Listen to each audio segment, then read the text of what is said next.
Want to see what's new? Really fun compacts just for you. Polly Pocket has a stage where she dances.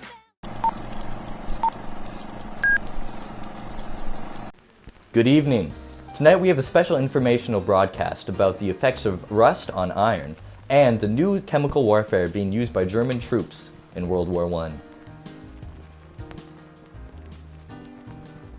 In the war, a big problem for our troops trudging through heavy rain and sludge in France is that the steel on our soldiers' guns rusts after exposure to water. You may have thought rust is just something that happens when your wife doesn't take proper care of her pots and pans, but no, it happens to most metals, and especially damaging when it comes to iron and steel.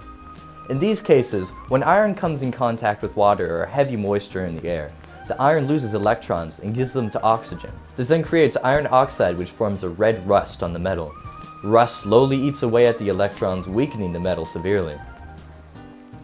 Sir, my gun is no work! Ah, you see here, the iron oxide. This is the rust. It covers the metal and weakens it. This is a big problem for our troops.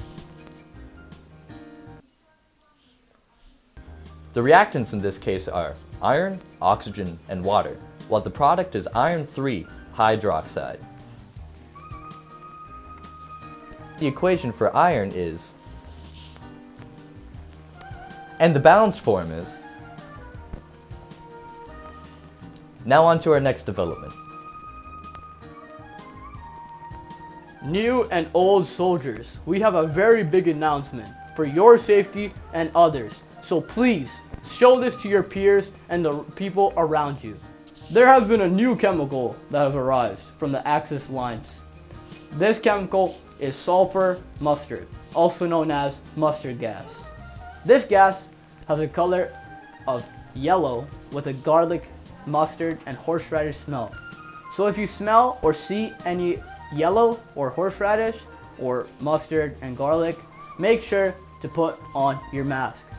If you inhale this substance, you will get blisters inside of your lungs, and for all your uncovered skin, like my legs,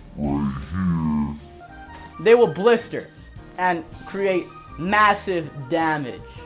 This happens due to the mustard gas stripping away the membranes from your cells and your mucous membranes from your nose, eyes, and respiratory system. Due to this, you will suffer irritations from the eyes, temporary blindness, a runny nose, a cough, shortness of breath, and sinus pain. The digestive tract is also affected, which gives you abdominal pains, diarrhea, fever, and vomiting. It would break down the DNA and bone marrow, so this would decrease the red and white blood cell count, making people who are affected more attracted to diseases. This gas was used only for chemical warfare. No other purpose for this gas. If you are affected by this gas, do not panic. The death rate is only 5%. Make sure you stay calm, collected, put all the clothes that are affected into a bag, and wash yourself immediately. Never wash your eyes or induce vomiting, because if you do that, that will make the pain way worse.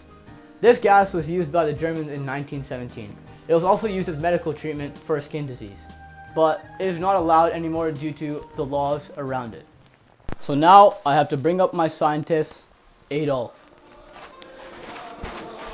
Guten Tag. Sulfur mustard is synthesized by treating sulfur dioxide with ethylene. We have the ethylene right here, and we will drop it in 3, 2, 1.